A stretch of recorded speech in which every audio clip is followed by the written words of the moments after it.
What's up, Ida?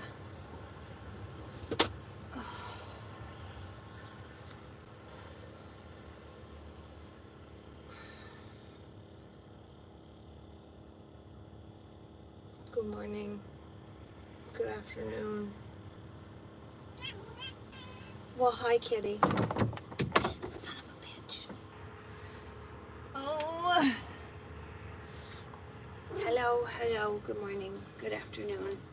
I see whiskers. Wake up. Yeah. It's not even, excuse me, ma'am. It's not even so much that I'm not awake.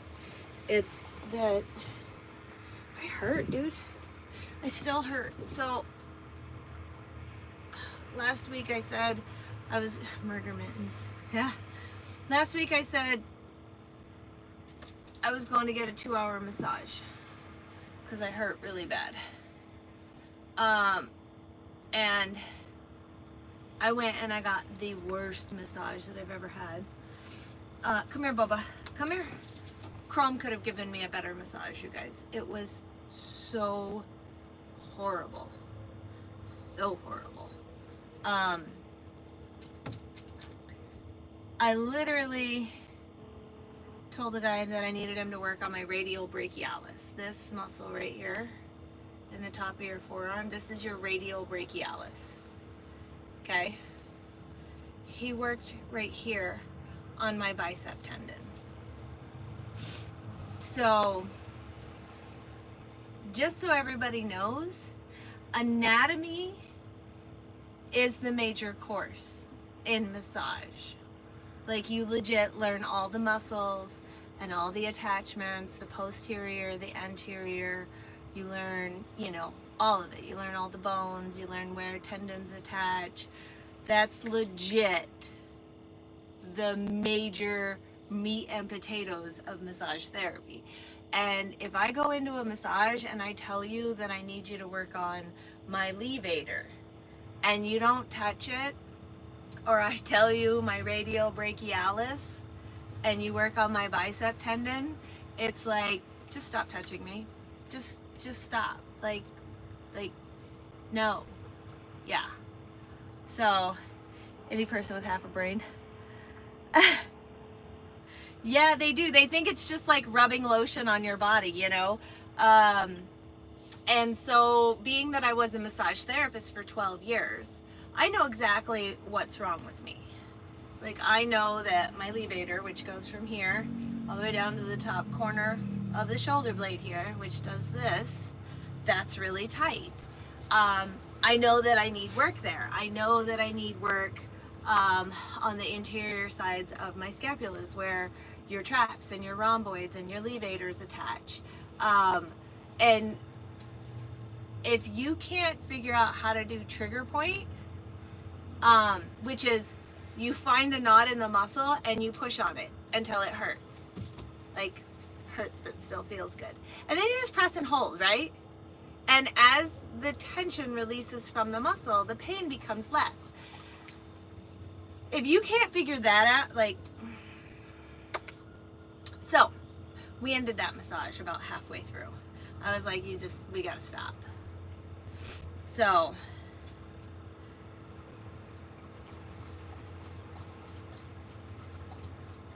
there's people that think they know stuff and there's people that know stuff. And people like that act like they know stuff. Well, considering that I was a massage therapist for 12 years, I'm pretty fucking sure I know stuff, but nice try. Then you got people like that who like to comment, who think that they know stuff, but they don't know shit. So, hence,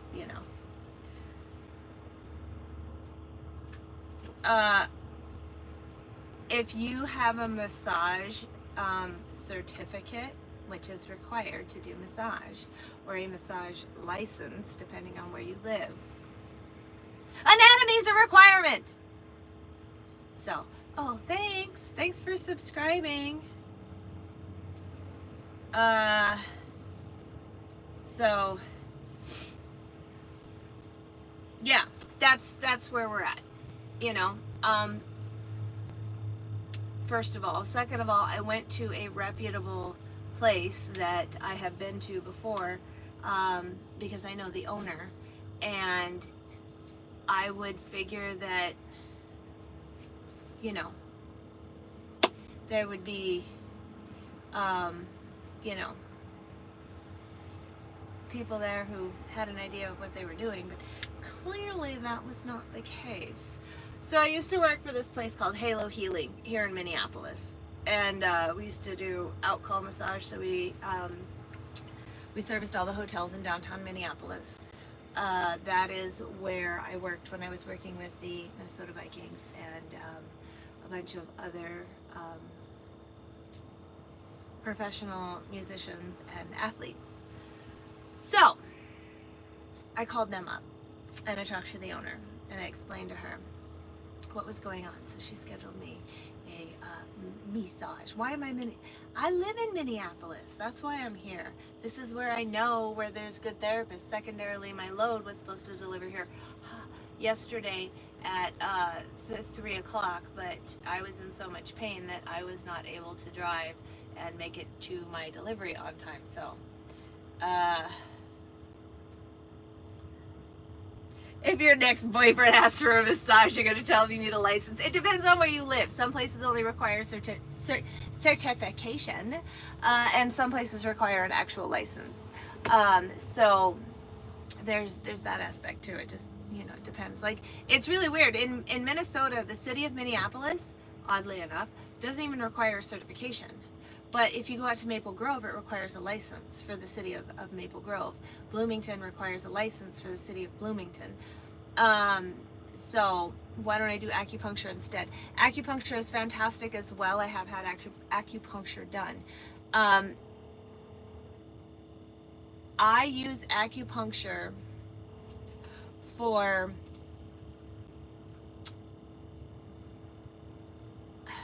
how do I word it? So when I get massage because I know that specific muscles are tight and I know the type of techniques that I need in order to loosen up those muscles. When I get acupuncture done, I get acupuncture done for things that are non-materialistic, I guess you could say, or not non-physical. So I struggle with anxiety, and I was in a severe high and low of anxiety post-traumatic incident, and I could not wrangle it in to save my life, so I went in for acupuncture for that.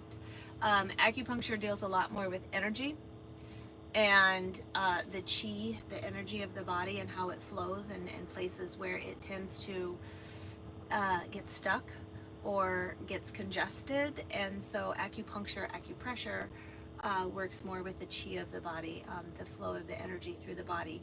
And while it can work on physical ailments, I do not use acupuncture for muscular tension and tightness. I tend to use massage therapy instead. So, yeah.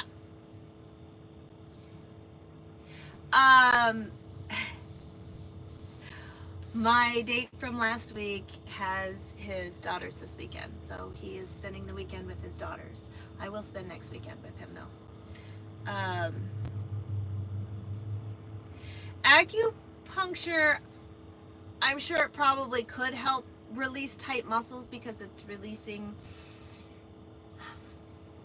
the congested energy in those muscles, but I prefer to use massage therapy for physical ailments and acupuncture for non-physical things of, you know, anxiety, things like that. Things that you can't technically, like, touch and fix. So I've seen acupuncture used for infertility on women, and it's actually worked. I've seen it used to stop smoking, which is addiction, which is, again, one of those things that not so much physical. You can't necessarily touch it and fix it.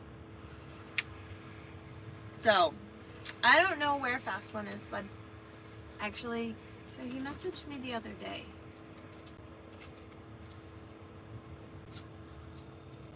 Yeah. 2 days ago? 3 days ago? I can't remember. It all runs together. He's in witness protection. What type of acupuncture? it depends on who you go to, and what they specialize in as far as like, you know, techniques of acupuncture. Hey, kitty, stop it! What the fuck is that? That's really weird. I wonder. I'm sure. Anyways, yeah.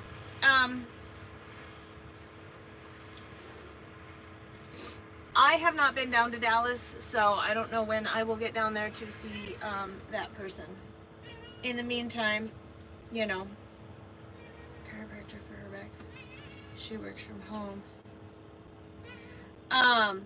Yeah, massage would be great for her as well, but also maybe see if she can't get somebody to come in and make sure that her setup is ergonomically correct, because no amount of chiropractic and no amount of massage therapy will fix if your setup is not ergonomically correct. So also have her get that checked as well.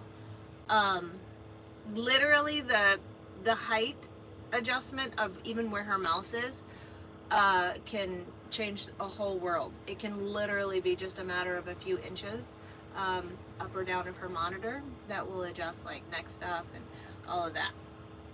I used to work in downtown Minneapolis, so I worked with a lot of office people, and the ones that had somebody who could come in and adjust that stuff noticed dramatic changes in their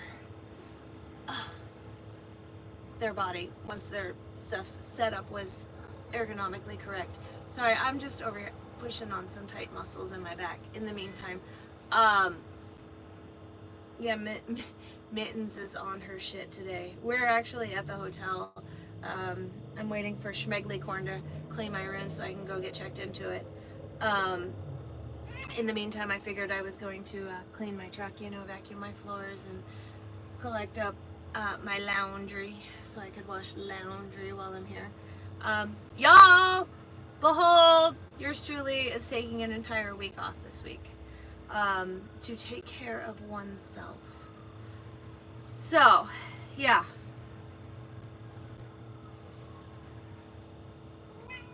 Smoked Brazilian mushrooms. Never heard of it. I probably couldn't do it. I'm probably not allowed. So I'm a truck driver, so scared to be seen by a speeder. Right? I've been super busy. I loaded Monday last week and had to be sitting in Michigan, Davison, Michigan on Tuesday, and then I had to reload Tuesday in Michigan City, Indiana, and be sitting back in Wausau, Wisconsin on Wednesday, reload Wednesday, be sitting back up in Davison, Michigan on Thursday, and then reload Thursday at Steel Warehouse in South Bend, Indiana for a Friday morning delivery, or Friday by 3 o'clock delivery, and I did not make Friday's delivery because I was not getting enough sleep. While those loads are each 550 miles a piece, it's a very simple day run, but you load in the morning and you deliver, which I delivered Tuesday morning. I got to my pickup by 11:45 and I did not get out of there until 5 o'clock because they loaded me and then they had loaded it incorrectly because it was shingles and some box shit from GAF. And so then I had to have him rework the load, but then I had to tarp just the middle section of the load because there were shingles on the front, shingles on the back that didn't require to be tarped. And I wasn't tarping the whole fucking load anyways. So yeah, that took some time, and it was just, the week just progressively started to fall apart. I delivered my shingles and I reloaded to go back to Michigan, and by the time I got stopped Wednesday night, it was like, I don't know, 2 o'clock, 3 o'clock in the morning, and I had to be in to deliver that by about noon, which I was there, but they did that, like I sat there for over an hour before they unloaded me, which means that my pickup, which was at 5. I got there at 5, but then they didn't load me until like 7:30, you know, and I had to tarp that because that was steel plates. So it's just, not to mention all of that on top of the fact that I'm battling my body, my aches and my pains, and like, again, these 2 fingers are completely like numb, and I wake up in the middle of the night with like shooting fire pains, in numbness and fire pains into these 2 fingers. So it's, I haven't slept for shit, and yeah, that's been my week. Yeah. Well, yeah. I mean, I threw it in a. Oh, and I've had 1 shower last week. I showered I showered Sunday, and then I showered really late Wednesday night. Today is Saturday. I am showering today. It's just, I can't. I'm high maintenance, you guys. I like showers every other day at the latest. So, you know, it is what it is. It's been a rough week. Yes, I'm a truck driver. Thank you for the compliments. Who's behind me? That's my dog. Chrome. That's a Bubba Juice. What's going on? What I do? Got sleepies in your eyes. You want me to open the window for you? There. So, yeah. And by the way, y'all, it's beautiful here in Minnesota, don't y'all know? It's like 60 fucking degrees today. It's gorgeous. Yeah. How do you get a CDL? You go to school just like everybody else.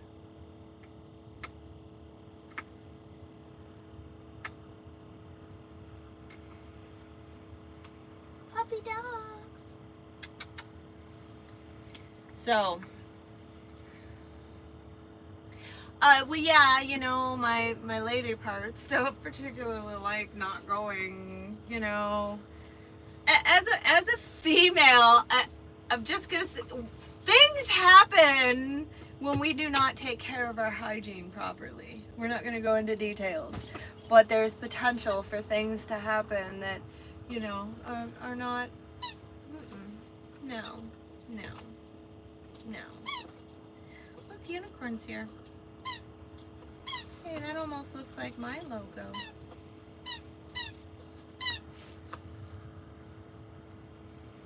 So, why is YouTube chat so bad? I don't know, but I tend to get a lot of, Chrome found a squeaky ball. I tend to get a lot of, troll chats, which is fine. It doesn't bother me. I find them to be, hilarious, honestly. So,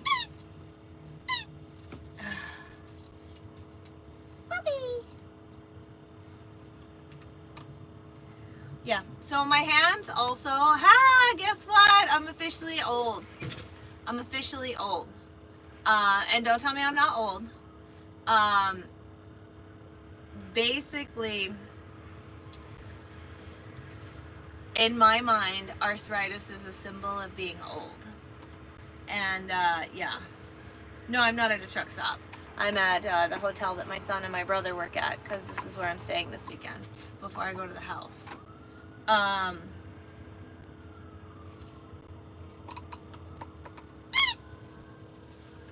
there's Simons. Do you hear him? So, yeah.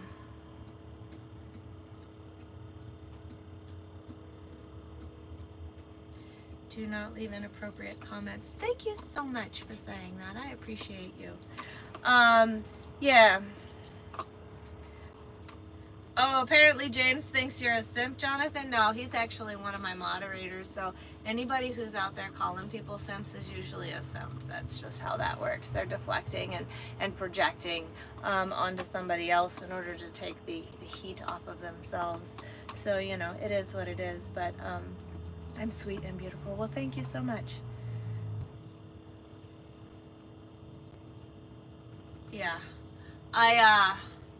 Well, doing massage, the type of massage that I did, the deep tissue site specific functional repair style massage, is really hard on your body. So for me, it's literally these 3 fingers, but it's the first 2 knuckles on both hands, to the point where, like, that, like, this is me trying really, really hard to, like, close my hands, and they barely close. So, yeah. It's pretty bad. It is easy to be a decent human being, but here's the problem is people can't be decent human beings because they're aware, like when they see other people. With the creation of social media, we're able to see other people's lives. But what we see is what they want us to see. And so the people who don't do anything or don't have anything or are afraid to take the leap to be a better version of themselves or to go after their dreams or their goals or whatever it is, they see people who are out there doing that. And what that does is it creates I shoulda, I coulda, I woulda, I didn't. It creates this insecurity within themselves.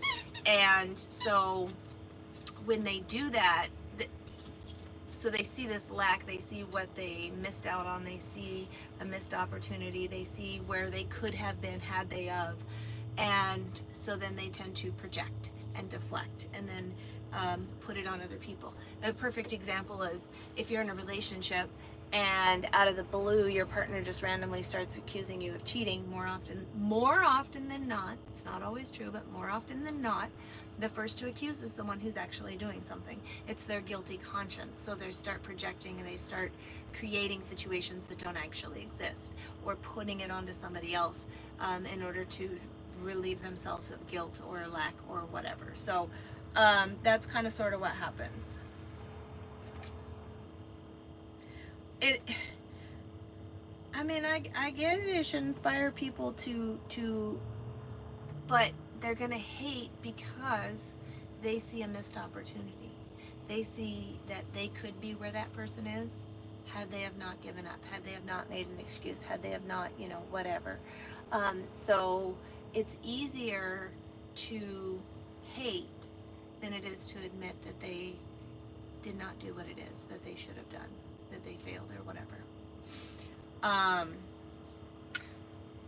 That's kind of how that goes. Yeah.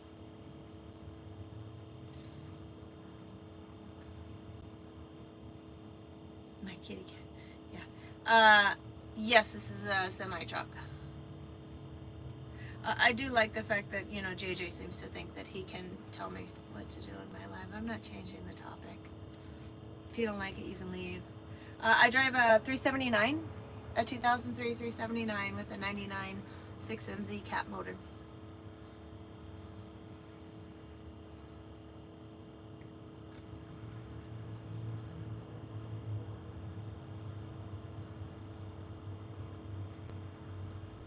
I don't live in a car, I live in a truck. I actually have a house. I have a house in Minneapolis that I never go to. So I'm not a fan of the European style trucks, I will say that. No, I like the old school long hood, trucks. Yeah.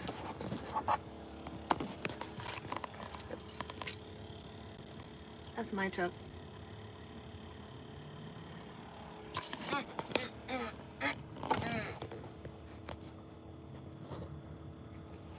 Yeah. My dog. What are you doing, Bubby? What are you doing? You guys see now why my pillows are covered in a blanket, because my dog likes to lay and sit on my pillows, and just the thought of his butthole on my pillow weirds me out. So we just cover it in a blanket. Yeah.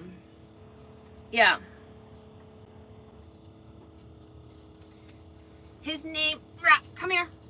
Come here. This is Chrome. Chrome with a K. Are you a good boy?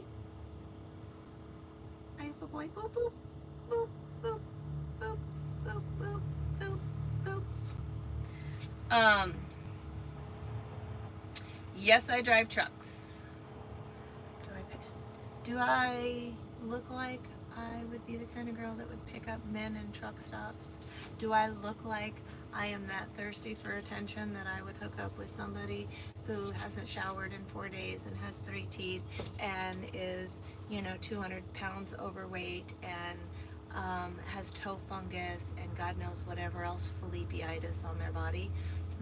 Yeah, do I look that desperate? If you think so, that's your opinion, but it is what it is.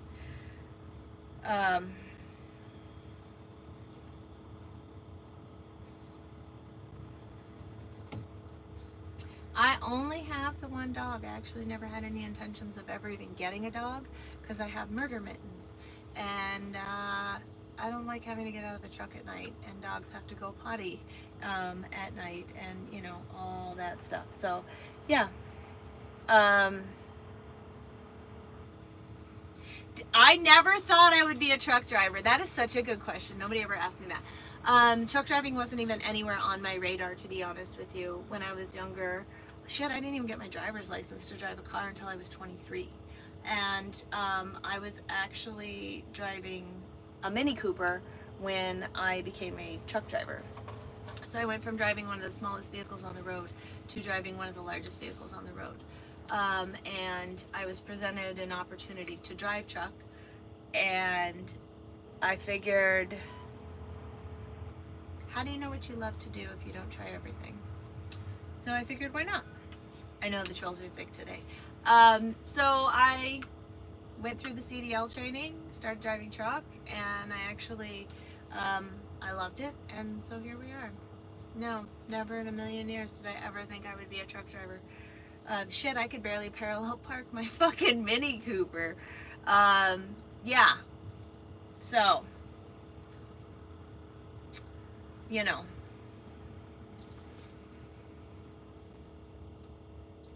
everything paid the same, what would I do? I would still probably be a truck driver. I love the freedom. I love being able to go where I want to go, do what I want to do, when I want to do it.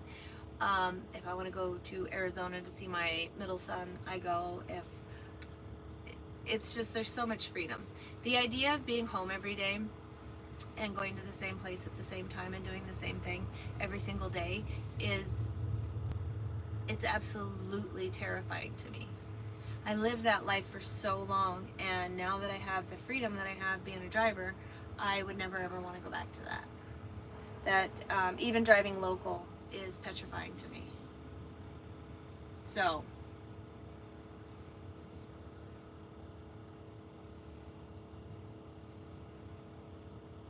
yeah. I don't go to the Northeast.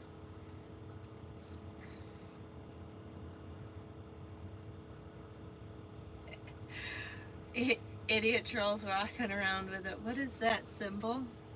I don't even want to know what that symbol is.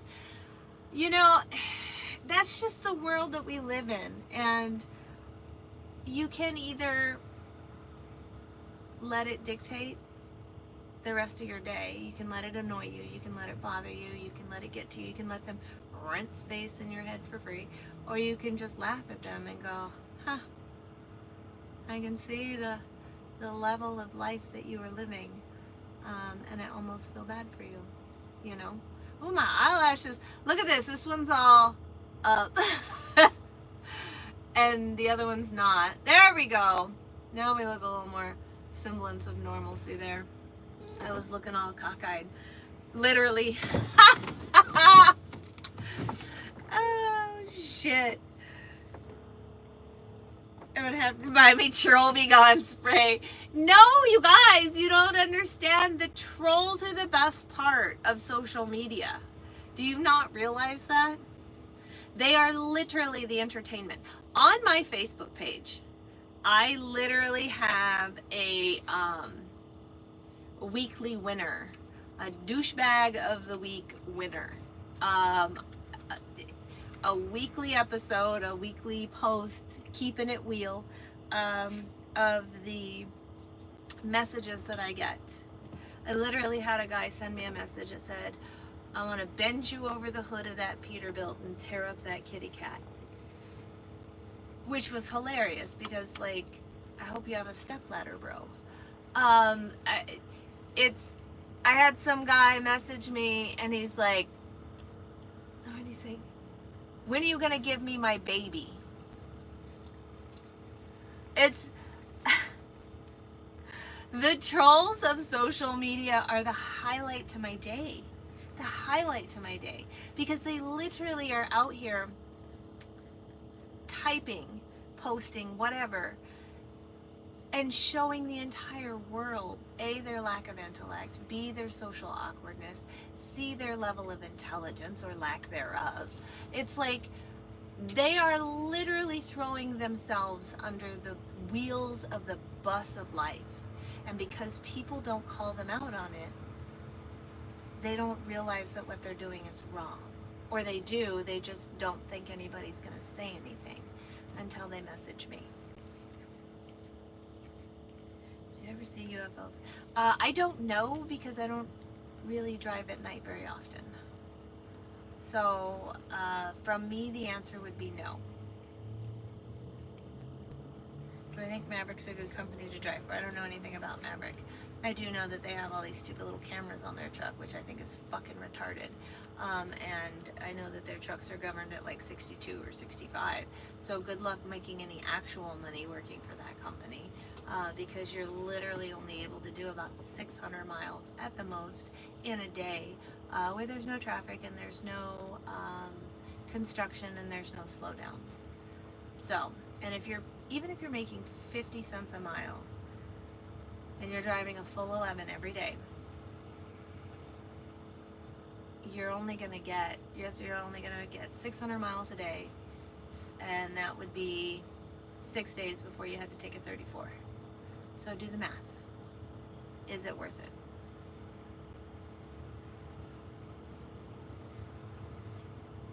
Just my interpretation. I don't know anything about the company.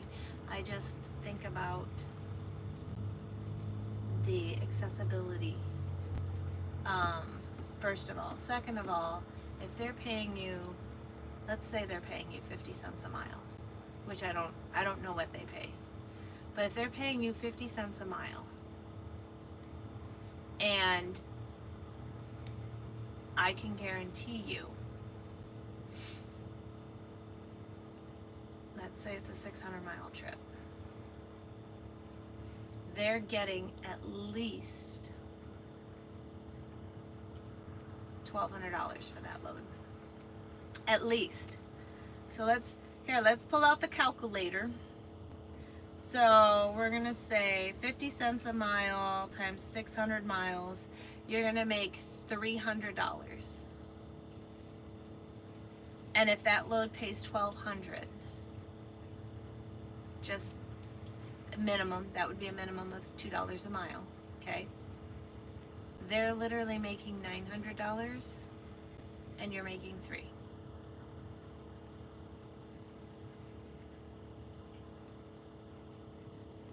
And you're the one doing all the tarping, and you're the one doing all the chaining, and all the strapping, and all the waiting. I mean, being a company driver's, there's no real, like, you're making great money as a company driver because they are the ones who are getting such a larger amount of money on the load. They're covering the insurance and the maintenance and U.S. Express, Welfare Express, what? If you go work for U.S. Express, you might as well just go sign up and work for Swift. It's all the same company. Again, any of those mega carriers like that, it just, not to mention they're going to schedule you a 600-mile run. You're going to pick it up on Monday, and it's not due until Tuesday afternoon. And then you're going to maybe reload Tuesday, if you're lucky. If not, you're going to reload on Wednesday. So now, it just took you 3 days to make $300. So, that's $100 a day. Is that really worth it? You need to look at the bigger picture. You need to figure out, how many miles do I need to run a week in order to make what it is that I need to make. And then you need to decide if that's how hard you actually want to work. Because remember, Maverick is a flatbed company. Strapping, tarping, chaining.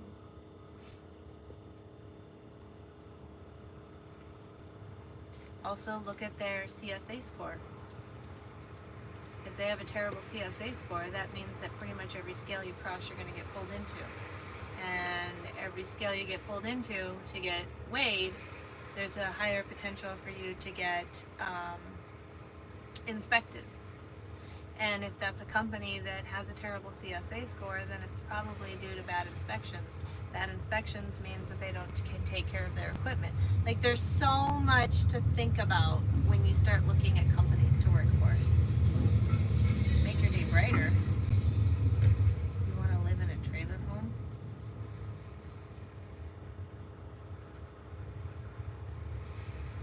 Everybody's got goals. What up? It's 75 in Florida. Guess what? It's 60 in Minnesota. It's beautiful. I got the window. I got the window open for the Chromie dog. You subscribed. Cool. Thank you.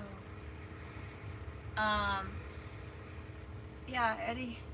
Oh shit! Here comes my brother, yo. Oh, there's your Uncle Corey, Bubba. There's your Uncle Corey out there. Yeah. Yeah.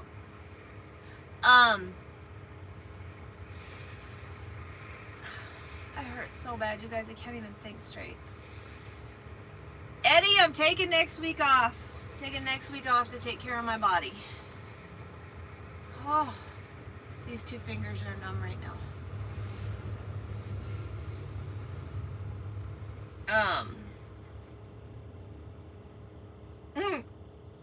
If you absolutely knew anything about my brother, you would never in a million years have said that to him. Because I can tell you right now, my presence done sweet. The majority of the people who meet my brother are more often than not rather intimidated by him. I mean, I'm not. He's my brother, but it is what it is. No, this is not a van. This doesn't look anything like a van. But, okay, how many hours do I drive? Honestly, I prefer to drive less than 9 hours a day because I'm lazy. I also believe in my own personal health and wellness, and the fact that I have not been driving the way that I typically like to drive is part of the reason why I feel so bad. Corey doesn't play well with others. You're 100% right there, Eddie. Woo! No, my brother does not play well with others. Not at all. Not at all. He is the king of antisocial. He's the antisocial of the antisocial group. President, founder, and owner. Yeah.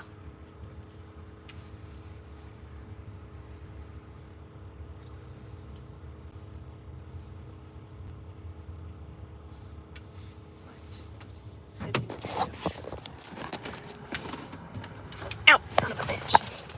Can you guys see him? That would be my brother. Doing his parking lot walkthroughs. He's staring at me like, what the fuck do you want? What, Bubba? Do you want to go say hi?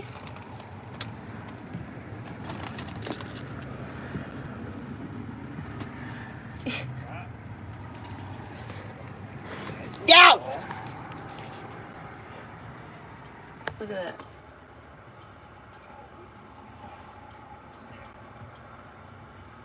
He makes Chrome sit before he'll pet him. Chrome's little tail's going 90 miles an hour. He's so excited. Come on, Bubba. This way. Over here. Come on, bud. Oh, let's get out real quick. Oh, son of a bitch. What are you doing? What are you doing,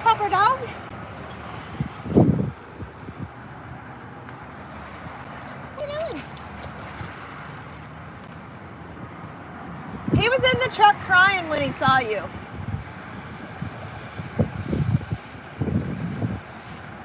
Whew, I need a truck washer, guys. My truck is so filthy. So filthy. Come on, bub. Come on. This way. Over here. This way. Go on. Come on. Come on. This way. I can't see any of the messages. It's way too bright out here right now. Go. Go. Go run. Go run. Go. Oh, Jesus. Here we go. Little sassafras here. He's going to tell me all about it, you guys. Let me know.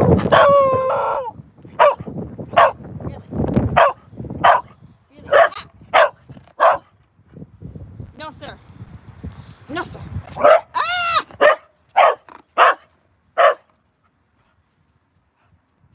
Go on. Go do your deal. Why are you... Stop yelling at me. I didn't do it. You know what? You need your boy cub. You do, you do. You guys, look how dirty my truck is. Gross. Gross. Okay. Oh! I almost dropped you guys. Good morning. Good morning, good morning. Good morning. I'm trying to... You guys are on the steering wheel. Yeah. So, I don't know where I put my phone or any of my stuff. You subscribe. Thank you. I appreciate that. So, oh, shit. Yeah. We're just hanging out here at the hotel that my brother and my son work at. And, I'm waiting for my room to be ready. I think Cregan has my room cleaned finally. I think. Schmeglecorn. He is a miniature Texas healer. Miniature blue Texas healer. Something, something, something. He needs water. Okay. Oh. Girl, get over here. Come on. Uppy. Come on. Good boy. Trying to set. Dang it!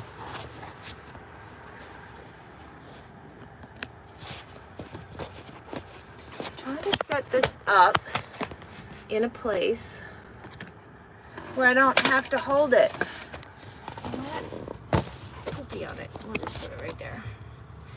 That's much more besta. You want some water? Are you thirsty? Oh, God. Ah. You're a fire and an EMT. Move, bud.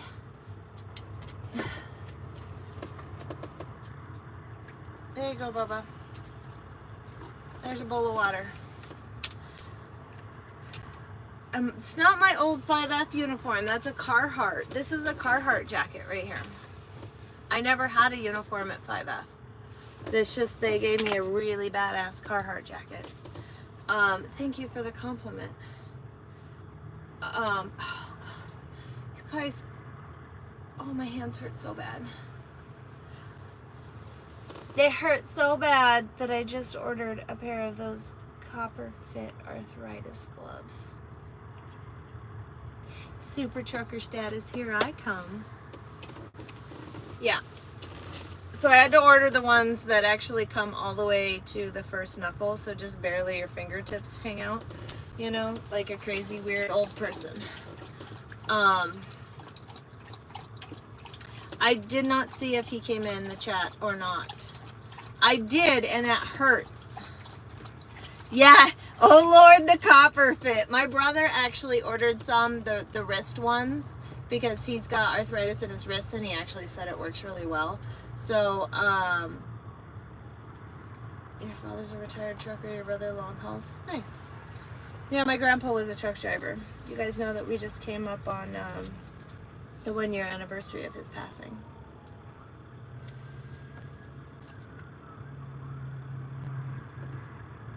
So, I was just vacuuming my truck earlier. What's going on here?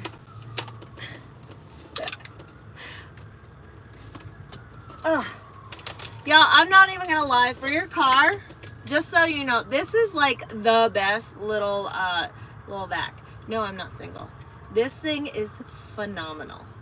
It literally gets up all the dirt and all the trash, you know, that gets in the truck. And then this hot little doodad is what I use on the carpet, because there's carpet right here on the little section between the cab and the sleeper, and on my cloth passenger seat. And you use this, and it actually collects and gathers all the hair into a little ball, and then you just vacuum it up. It's fucking awesome. Yeah. So, yep, last Easter I made the video about Grandpa's passing. So, yeah. Anybody get a chance to watch the podcast that I talked about last week? Anybody? Somebody? Nobody? Everybody? No? Yes?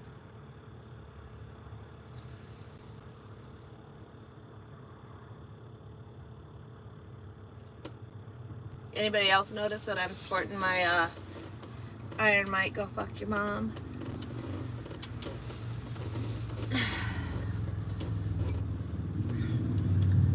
So that's my day. I'm gonna strip my bed and take, that hurts my wrist. Where's my son? Schmeggly Corn is inside cleaning rooms. He's getting my room ready for check-in. Text me later today. Cops at your house? What the fuck are the cops at your house for? Yeah, Jonathan, you tell him. The elusive unicorn is not single.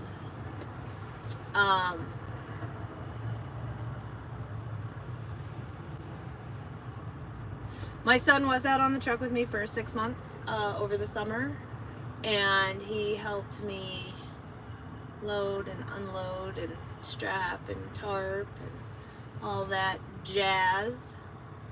He wants to be a truck driver, but he's only 19, so he cannot get his CDL to drive over the road until he's 21. Jonathan, aren't you the one last time that said you saw these and you were gonna try them or whatever? Don't open the door for the cops. Yeah, right?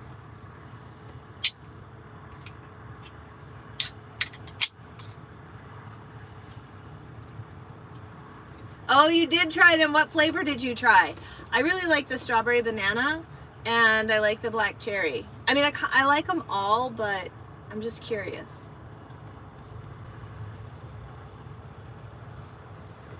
I don't know if he had the best trainer or not,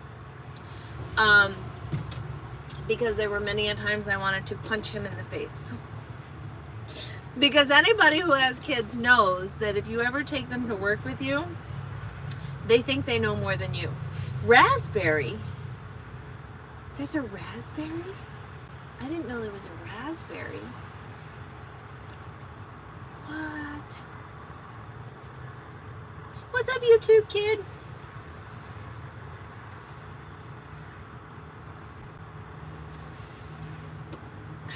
The podcast, you can go, what is it, Spotify?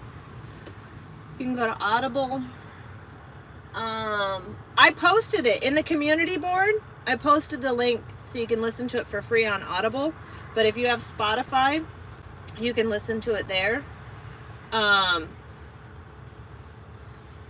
Where else is it? Oh, iTunes.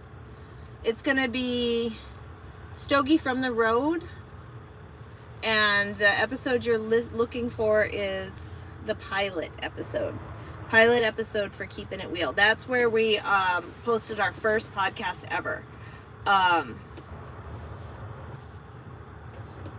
Yeah. You might be in trouble. What the fuck, Phil? Look at that, you guys. I got the old lady gizzard neck going on.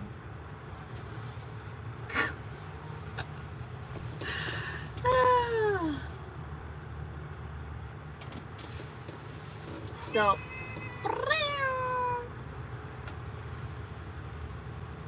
yeah. He probably did whoop a crackhead's ass. You're probably right. You beat up a tweaker. Well, they deserved it. I mean, come on. What do my knuckles say? So they say, fucking truckin'.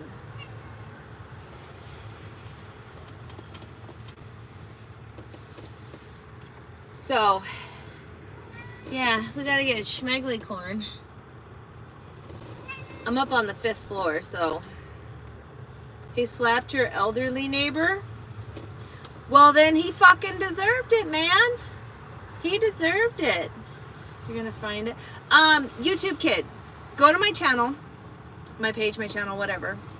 And then under my community board, if you scroll down, there's a photo of Stogie and me. And the link is there.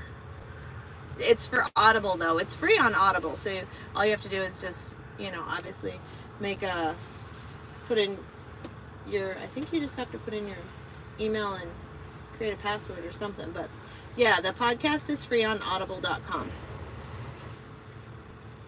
That is grounds for a whoop ass in anybody's book, I believe there, Jonathan.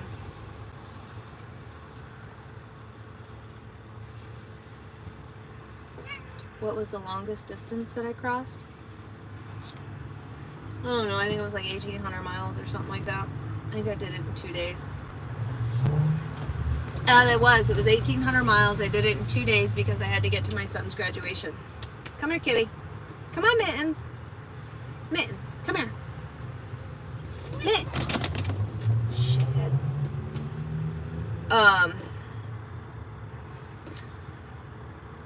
Why do I look like... Well, it's called genetics. And I don't know if you know, but genetics is like 50% of your DNA comes from your dad. And the other 50% of your DNA comes from your mom. And so what happens is you've got like 50% and 50%, and they like culminate together, and then they create yourself, which is a combination of two people's DNAs. That's why I look like this, because I'm 50% my mom and I'm 50% my dad. So, and that's why you look like you, is because you're 50% your mom and you're 50% your dad. That's just a quick little genetic lesson right there, in case anybody was curious. Yeah, this is my Peterbilt. Chicken nuggets from yesterday? No, sir, not for Bubba. Yeah.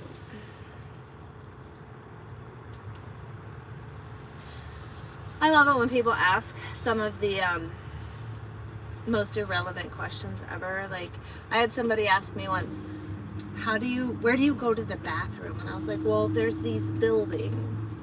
There's these buildings, and inside of those buildings, they have these little rooms, and they're called bathrooms. And bathrooms have like toilets inside of them. And so I just go inside the building, and I go inside the room that's labeled bathroom, and then I go use the toilet in the bathroom. GFYM, go fuck your mom. Go fuck your mom. Yep. So, come here, kitty. Come here. Mittens. Mittens. So, yeah. Oh, the God people have showed up, you guys. It's not even Sunday, just so you know. But the God people have felt the need to show up. Just wait. There's going to be like 85 like praise Jesus messages that come in and repent for your sins. They're fucking great. They're great. What they don't realize is they just boost my algorithm and my views, and you know. This is the Bible Beaters Convention. I don't know why they feel the need to come into my channel and Bible beat, you know, but I mean, I guess I'd rather have them come in here and Bible beat than, you know, beat whatever, you know. Don't you know? That's my pupper dogs. Kim's my pupper dogs. Hi, puppies. Is him a good boy? Is him a good boy? Is him a good boy? Mwah. No?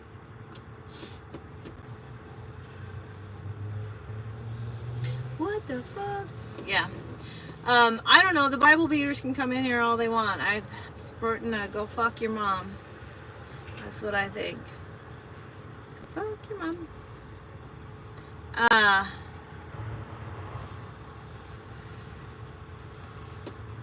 So yeah. It's alright though. They can show up. I don't care. You know,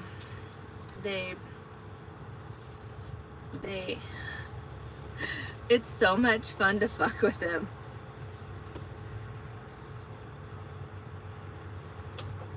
Aw, you had a Pomeranian? I don't have to stop really often. I usually stop about every 4 hours to let him out. He has a very special diet that he has to eat, so I gotta make sure that he's eating it every 12 hours, so he eats twice a day. And now that he's healthy again, because we figured out what was wrong with him, I don't have to stop as much. Before, when I was trying to figure out what was wrong with him, I would actually have to stop every 2 to 3 hours. So, but him's a healthy boy now.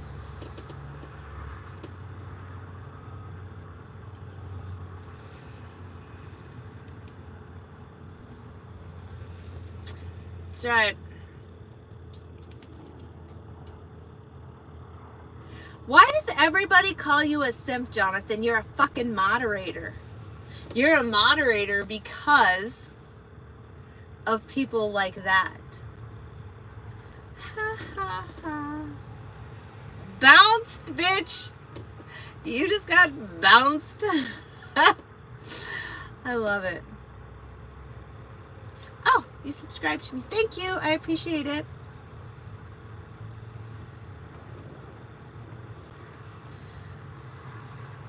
Can somebody explain to me who came up with this term simp?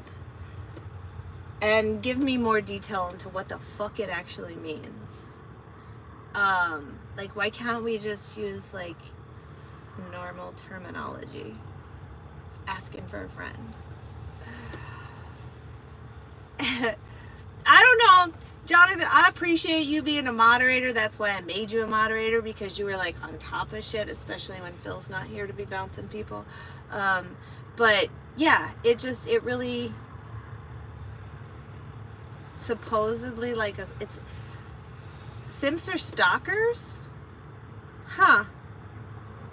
It's driving drunk. Dump? Huh. Man, that's the thing about our job is, like, there's always something for you to do, you know what I mean? Obsessed over Pretty Women into giving them a lot of money or something like that. Okay. So basically what you're saying is it's a guy who likes a girl, but the girl's not necessarily into him? Is that kind of what you're saying?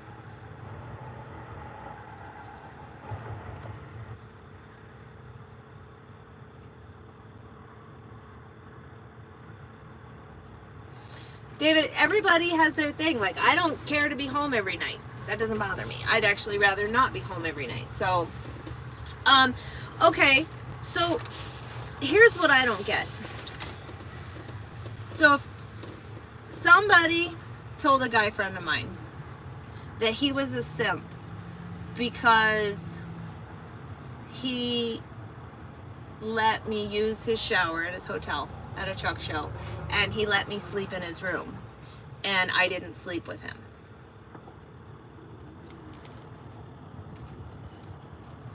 You're getting married in a week. What would your wife be pissed about? You being my moderator? How come you've never mentioned this wife?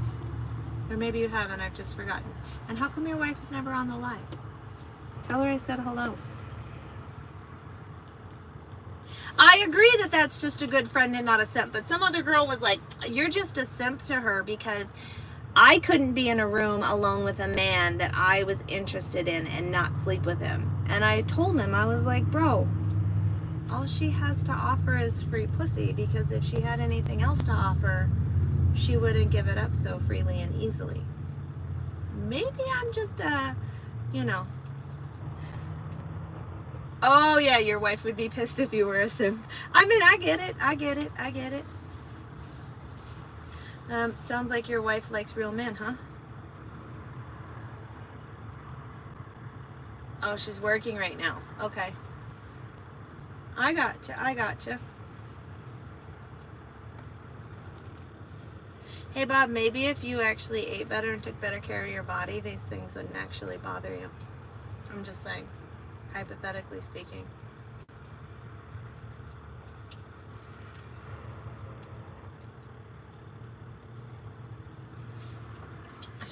She used, what? Oh, wait. That's right. Isn't she the one who's redoing the trucks, right?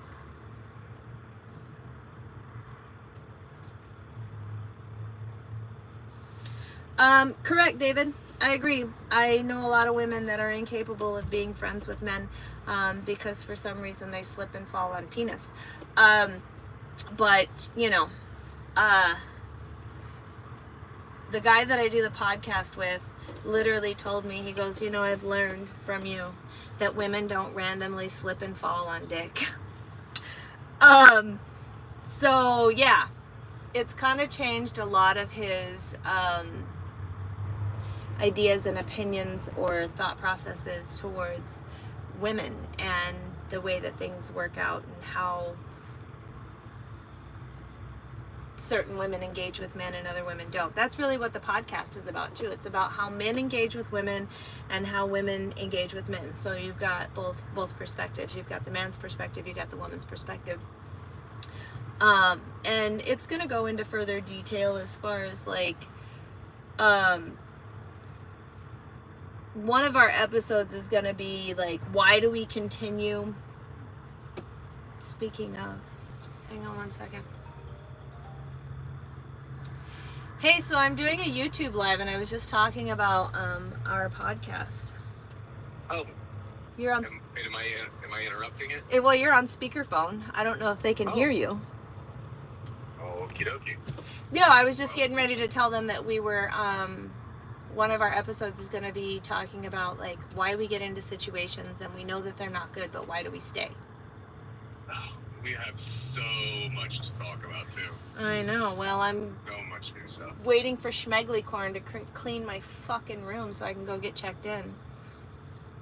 Oh, you made it back home?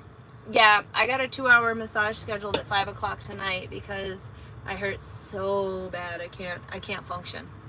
I literally wake up in the middle of the night whimpering and whining because the pain is so bad. It's getting worse. It is getting worse. And I'm taking all next week off. Holy shit. Okay, good, because I'm taking all next week off too. We can knock out a podcast. Oh, fantastic. We'll have to figure out how to do it.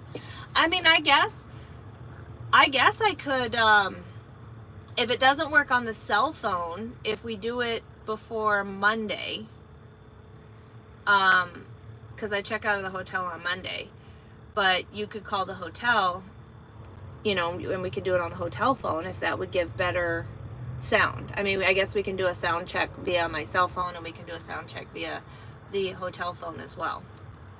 Well, also, there's a possibility, I got to look into it tonight. I just found out this morning that we can actually record a Zoom call. Oh. So we can do it via Zoom and record it. And I can see if I do the Zoom through my laptop, then I can use the audio through the laptop for the podcast. So this might work. I just got to actually sit down. I'm running really hard to kick this these 2 trucks off the trailer this morning. Well, when are you Or supposed this to afternoon. so you deliver this afternoon, what, up there in Washington? Right just south of Portland. So as soon as I kick these off south of Portland, then I'm heading up to Washington. So I'll be back in Washington either late tonight or early tomorrow morning. And then I'm taking a full calendar week off. So Me too. Me too. I'm toast. I've been going literally 3 months? 9 weeks. Shit. Almost 10 weeks. God damn. Yeah. Yeah. Oh, but my God, we have so much to talk about. Okay. Like, I dumped the OnlyFans chick, had it out with her big time. Really? Well, you remember we talked in reference to, and we're going to talk about this extensively on the podcast, but remember when we talked about how people were saying, getting upset about talking to other people? Yeah, but how are you supposed to, like, why are you going to invest all your time in one person? Yeah. For 2 or 3 or 4 weeks to find out that they aren't worth your time. Well, she got upset because I updated my Tinder profile with new pictures, right? Okay. She calls me up and lays into me. And she's like, I'm calling bullshit on your shit. You're saying this bullshit. I'm calling bullshit that you're doing some fucking podcast about dating and shit like that. It's bullshit. You updated your Tinder profile. And my response was, which sent her through the roof. I'm like, you sell pictures of your butthole for $90. She was, what? I go, you sell $20 Zoom calls where you masturbate with strangers. Yeah. What fucking planet are you from? Wow. Like, you know what? Yeah. I go, I don't know who the fuck you think you're talking to. You want some beta male, blue collar beta male bitch, but you're talking to a grown ass man that's confident in his masculine frame, that's heels are dug in deep in the sand and not gonna put up with your bullshit. I go, I ain't one of your fucking OnlyFans grunts. She goes, you know what? Fuck you. And I'm like, no, thank you. Right. She goes, I'll talk to you. She goes, I'll talk to you later. And I go, do not bother. Lose my number. Oh my God. She did not know how to handle it. She thought she was literally going to bully me because she sells sexuality. So like, David just said that you dodged a bullet. Because, by the way, you're on speakerphone right now. So, oh, shit. Okay. Yeah, so everybody can hear what we're talking about. Yeah. I mean, can you imagine that, though? A woman that fucking has 5 times a day has a quota to take pictures of her asshole is getting frustrated with me for updating my Tinder profile? Get the fuck out of here. Right. Oh, I told you she was a fucking wackadoo to begin with. Oh, just out of her damn mind. And then there's another one that she's 50, right? She's an older, very, very wealthy woman. She's like a millionaire, has a Wikipedia page, all this shit. She starts talking to me, right? Has all this criteria. You have to take me out to dinner before you get my phone number. I want flowers every Friday. Just this grandstanding, bloviating, kiss the ring type of bullshit. Ooh. Well, every bit of it, I was like, yeah, I'm not doing that. Next thing you know, she sends me her number. She's like, I don't send nudes. First conversation, sending nudes. And she's up my ass.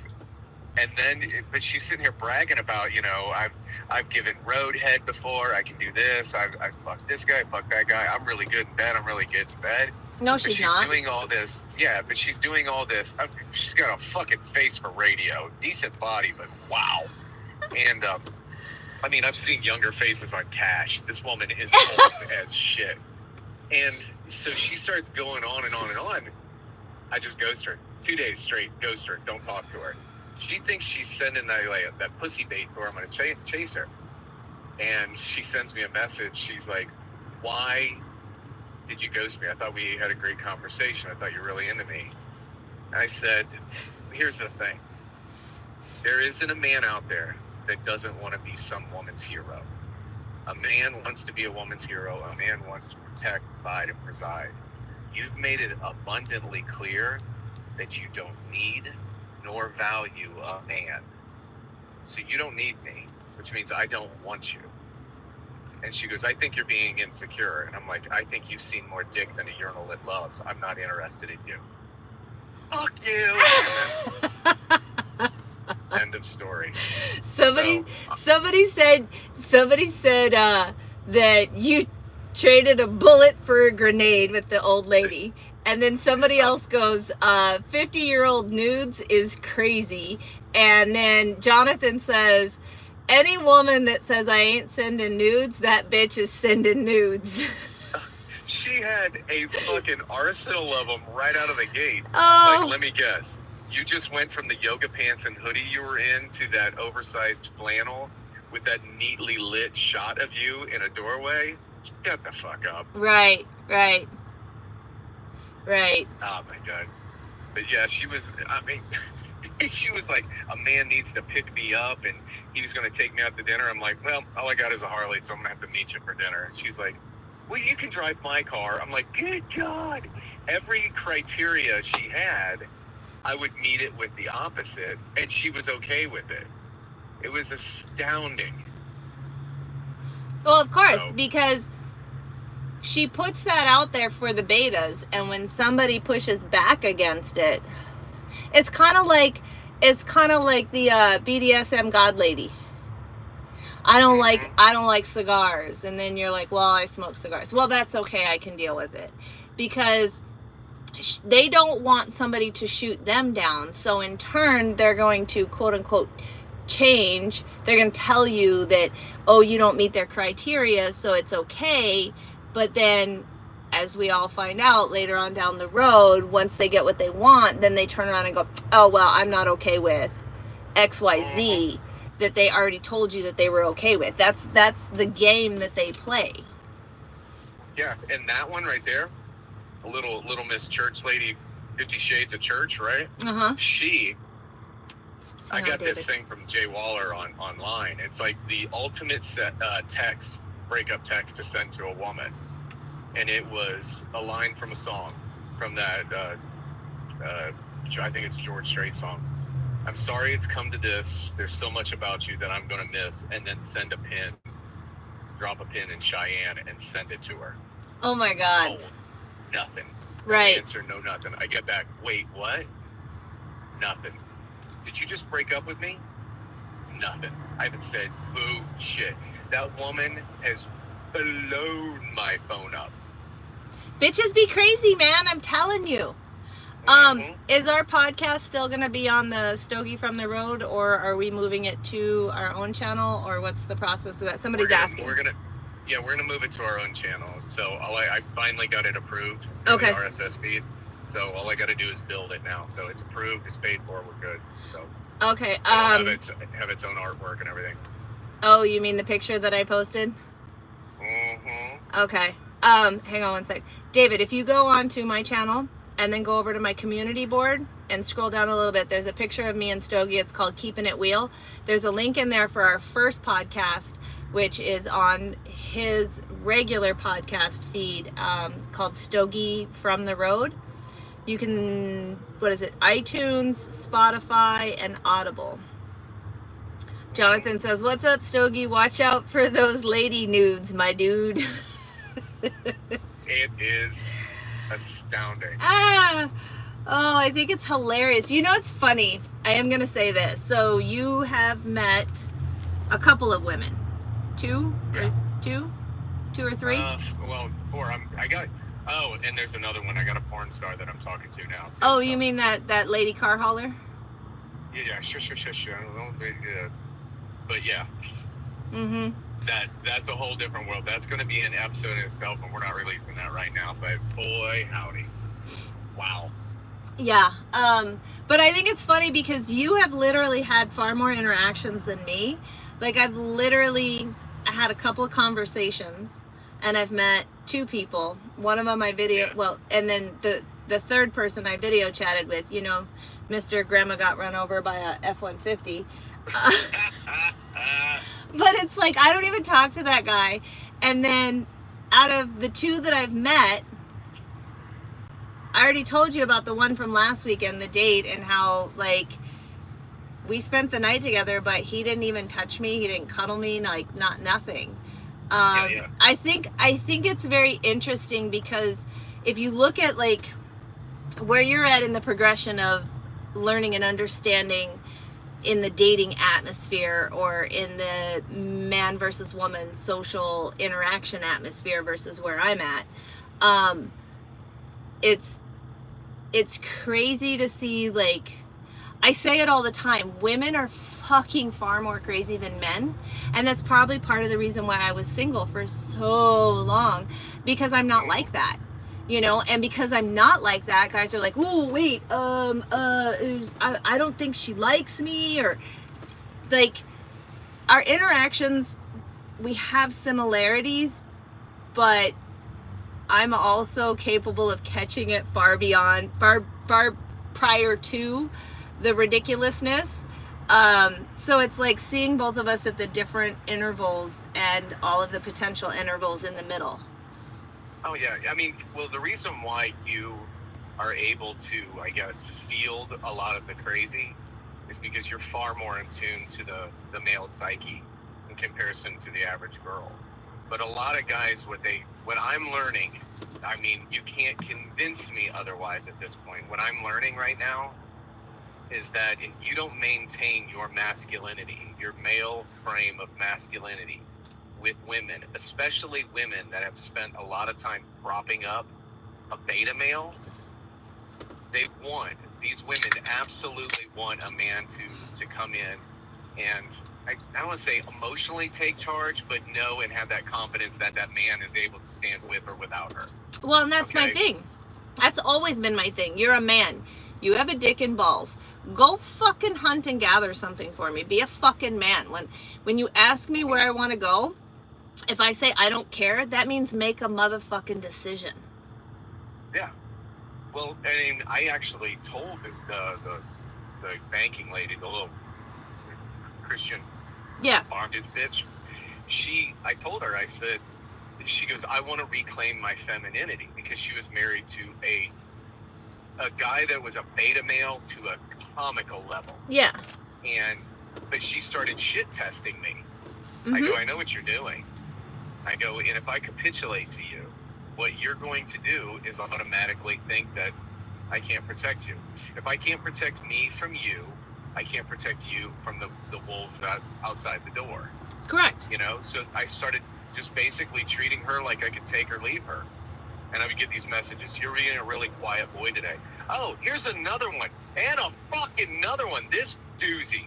Okay, so I had this retired, busted-ass Pamela Anderson with the big angry boobs and the fucking bugle lips on Tinder. She swipes on me, and I was like, good afternoon. She's like, hey, handsome. And I was like, how you doing? How you doing? I just have to ask right out of the gate, you're not one of those right-wing nut job conservative Trumpers, are you? And I go, I don't talk about politics with anybody. She's like, attaboy, that's a good boy. And I go, I beg your pardon? She's like, you're being a good boy. I like it. You just got points. And my response was, aren't you a little old to be talking to a grown man like that? Fuck you, and unmatched from me. Level of, she thought she was going to talk to me like I was a little boy because she used to be hot. But she used to be. Oblivious that her fucking odometer has done tripped over. Yeah, she's past the 1,000,000-mile mark. Yeah, no kidding. And she's not a diesel engine. Oh my God, face for fucking radio. Just where'd he go? Talks to where eyes are starting to get farther apart. Uh-huh. Just rough. Wow. So yeah, there's been a couple. Oh, and another one. Here's another one. This one that fucking immediately hits me up, right? Have maybe a half a dozen conversations with her. Immediately deletes her Tinder. Says, I can see the rest of my life with you. Oh! Whoa. Time out, bitch! Time out. I think 6 text messages total. Oh, hell no. Yeah. Hell no. Like, yeah. The fucking love. Do you remember when I told you, like, I want you to stay on Tinder because I want you to talk to women because, like, this is how you figure out how... It's part of the process of learning how to read people. Yeah, yeah. It's learning that dynamic because all these women are. It's weird. All these women are different but the same. Yeah, Cheerios. They all do that shit testing. Uh-huh. I cannot. The thing that I can't get past is a lot of these. Thank you. If you do this in their bio, if you do this and this and this, you get extra points. It just ain't American Idol. Right. I'm not fucking auditioning for you. Yeah, no. And that's the thing is, so much of our world has become this, like, you know, like I say all the time, this audition, like you say, or, okay, let me see what kind of person you are, and okay, let me adjust myself and make myself this version that you're gonna like, versus let me just be who I am, and if they like me, great, and if they don't, fuck off, you know. So it's I've noticed a commonality though. I'm getting the same woman over and over though. okay. The same woman that I'm getting, and I don't know if it's something characteristic about me, because they're all doing the, you know, the country boy, blue collar country boy type of shit, right? Oh. They're all Thank you. They're all basically throwbacks from having men that they had to take care of. Well, and I don't know if it's so much that that's I don't know if it's so much that that's what it is, or if it's that that's just the majority. Because remember, I am trying to figure out if women have trained men to respond the way that they do. Remember, we talked about it. So if a guy approaches a woman at a bar and offers to buy her a drink, and she's very much the, I can buy my own drinks, I don't need a man, blah, blah, blah, blah, blah. How many times is a guy going to offer to buy a woman a drink and get the same response before he changes his approach and says, okay, I like that girl, but I'm not going to go talk to her because she don't need a man, XYZ. So they change, they become beta bitches basically in order to get the woman. I mean, that's the whole goal. The whole goal is to procreate and reproduce, right? That's how life goes on. And if that's the only way that you can get it in, is to pretend to be this beta bitch to these women who act a certain way, think that they're better than men or whatever the case is, then that's why the vast majority of men are the way that they are. And then women are having problems with it because, like I said before, you want to be independent and strong and blah, blah, blah. So you treat a man in a certain way, he becomes that beta bitch, but then you get mad because he doesn't take care of you. Bitch, you can't have it both ways. You can't tell him to fucking bow down to you and then expect him to protect you. No, yeah, you're taking away his purpose. See, you're going to get two different types of men. For women that are listening to this, you're going to get two different types of men. You're going to get a guy that's going to evolve into that beta male to do the little dance for you so he can get some pussy. Right. Or just be associated with you. Or you're going to, with like say a guy like me, if a woman utters those words to me, I'm going to automatically think, I have no interest in continuing this on with you because you have no respect for the value of what a man, a real man, has to offer. If you don't have any respect for what I am and what I've devoted my life to become, then I don't want to fucking know you. Well, and I It'll think... be somebody else's problem. Right. And I think the vast majority of women have done this to men, and they don't want that kind of man. But again, it's the same as when I basically stopped dating, is because I wasn't going to invest my time in somebody that wanted me to be a version of me that I wasn't.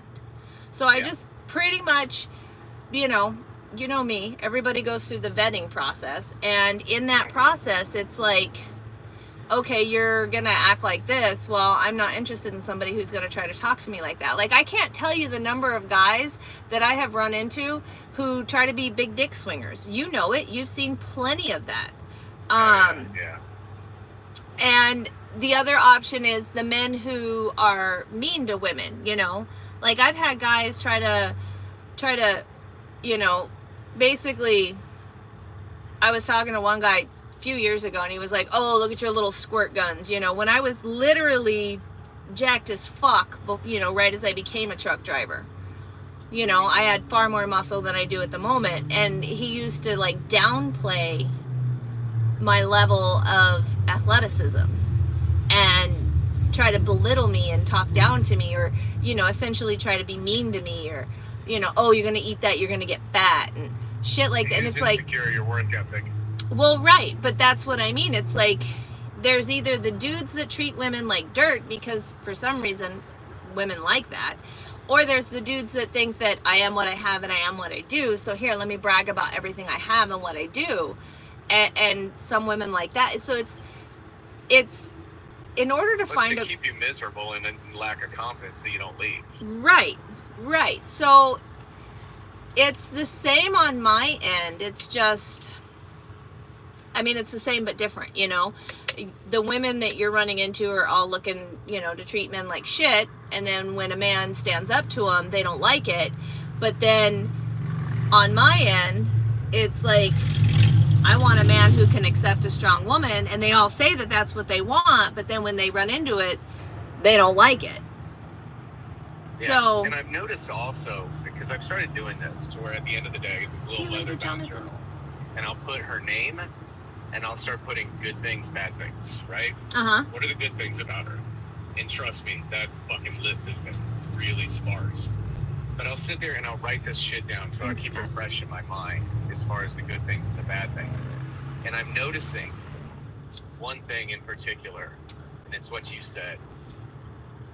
If you spend any amount of time with some of these women with this level of mindset and this psychological profile, they all do the same thing. They will sit there and vomit upon you their entire life story. And it is unbelievable, where you almost get this full-on, succinct psychological profile makeup of who they are.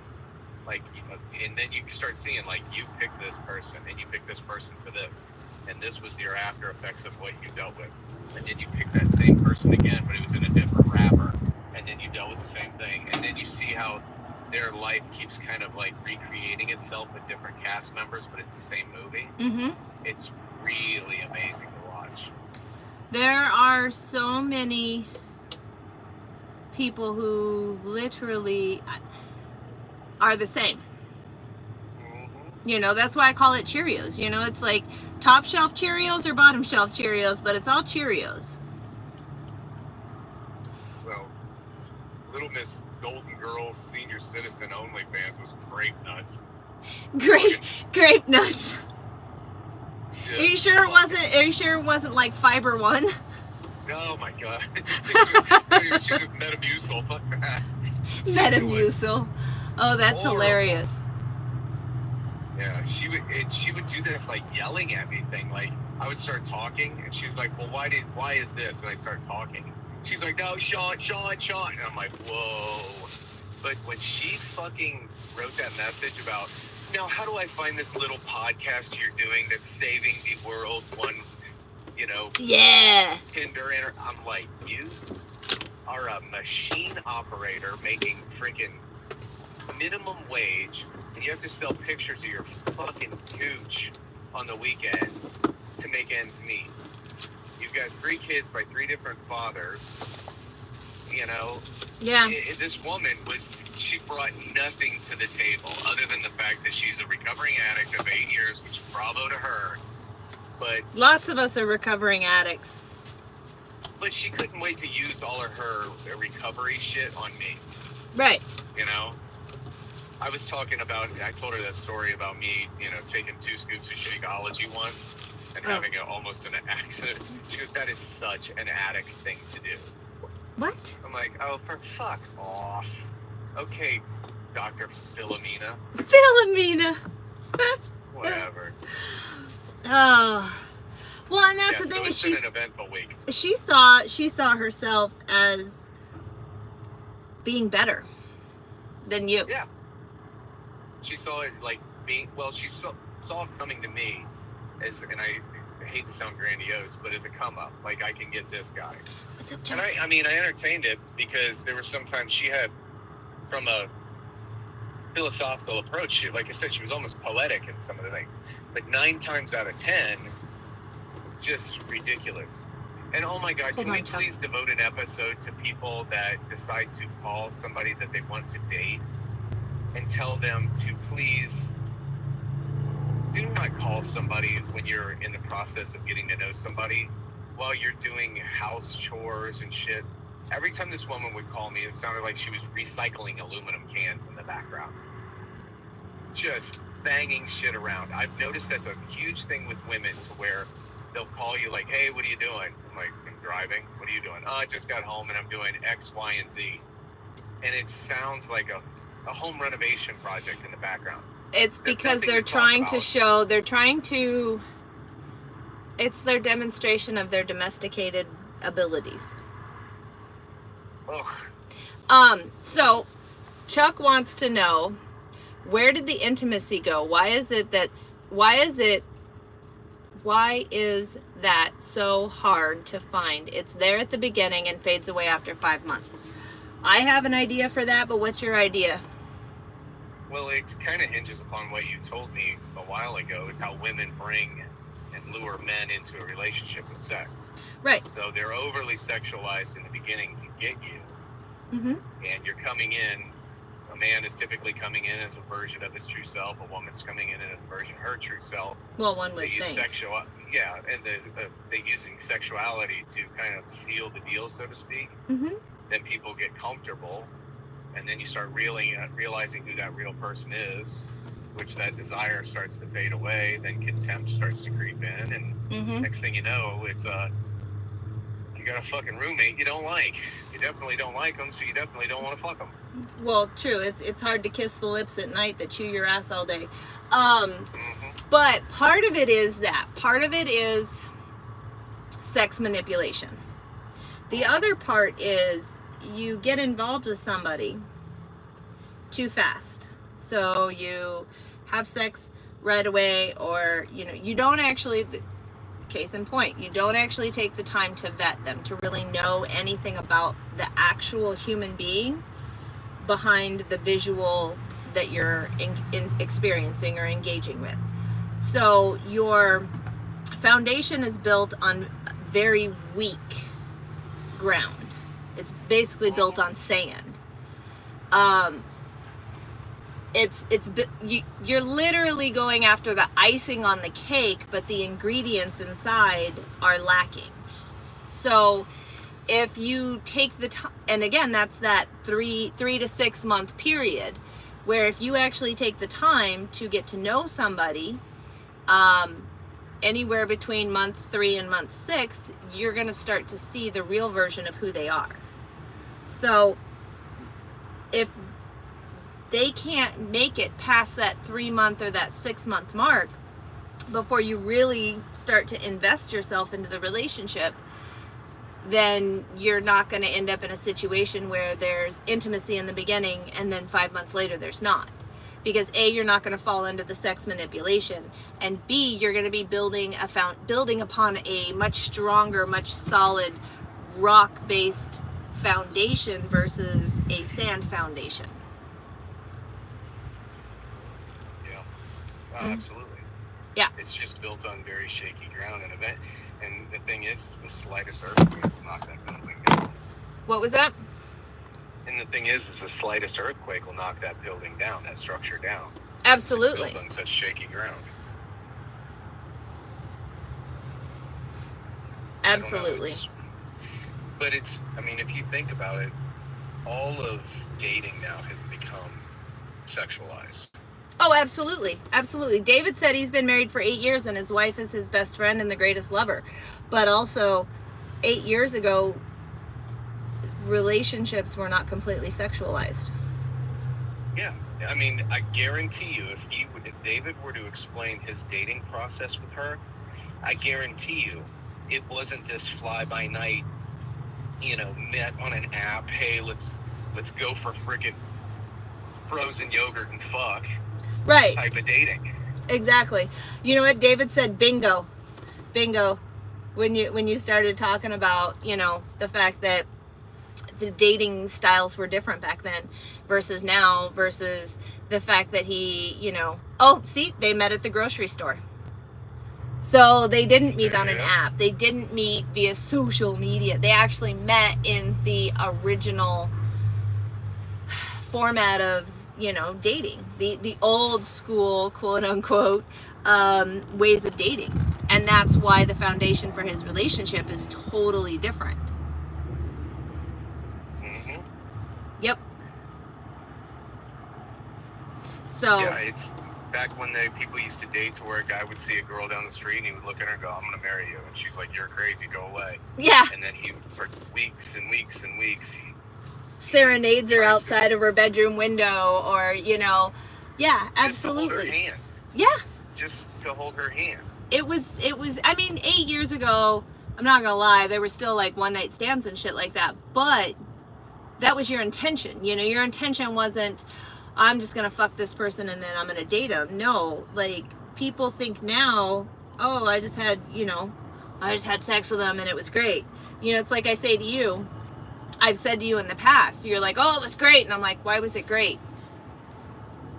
And then when you ask them why it was great and they actually have to think about it, they come to terms with the idea that, oh, you know, it's been a really long time since I've had sex, or I think they're really pretty, or it's something really superficial, and it's not necessarily that, quote unquote, the sex was great. There was really nothing out of the ordinary about the sex. It just happens to be that it was, you know, a new vagina, or a new face, or a new, you know, it wasn't anything extraordinary. It wasn't like, you know, like my evening was spent hanging out and chatting, and although he spent the night and we slept in the same bed, he did not touch me all night.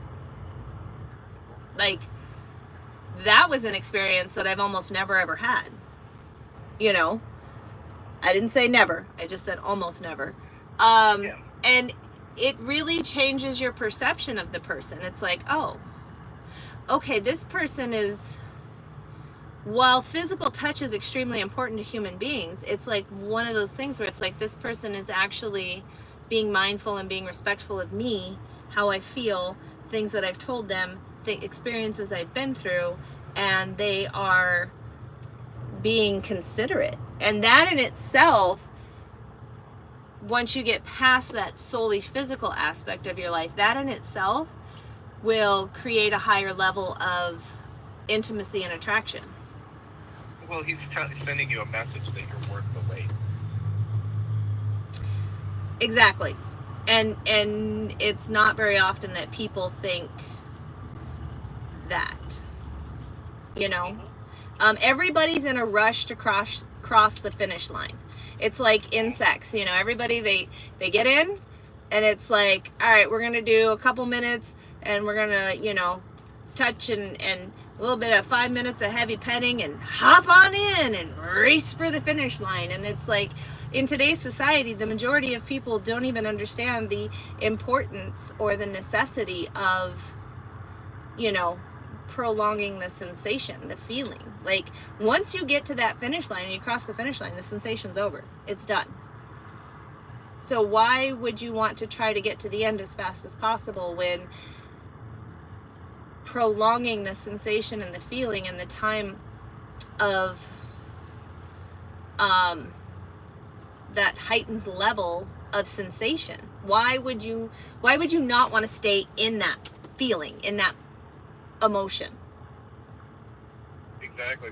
You know, another thing that I'm noticing, and it's about a little different of a topic, is the amount of women that feel like they're flawed, right? That are obsessed with their flaws.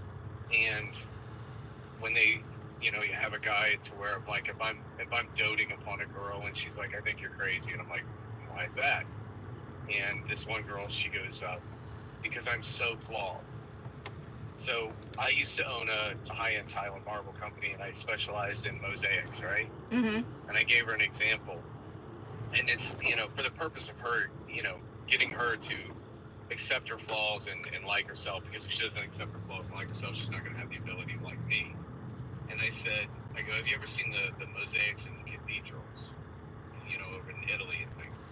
And she said, yeah. And I go, if you look up close to them, they're jagged, they're chaotic, they're imperfect, they're all over the place. It doesn't seem like there's even a rhyme or reason to it. But if you stand far enough away from them, it'll take your breath away. They're things of beauty. Everything in life has a flaw, you know, and it's getting us to accept the fact that we have flaws, own them.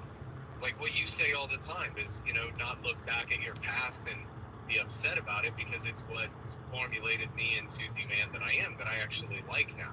Right. Like I look at my flaws and say, okay, this is what's turned me into the strong, independent pillar of a man that I am now because of that. If I didn't endure all the wind, the rain, the snow, and the storms, I wouldn't be able to be as steady in my masculinity with some of these fucking wackadoos now.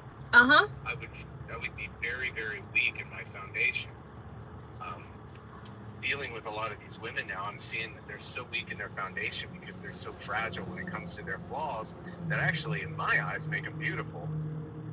But if they don't like who they are, then it's sullied the whole piece of art. You know what I mean? Well, right. And that's the thing is, I've told you before, you cannot love another person enough to get them to love themselves. Yeah. You know? Absolutely. They don't have that to give back. Right.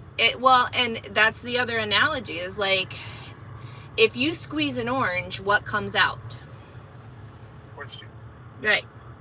If you squeeze an orange with, you know, somebody else's hands, what comes out?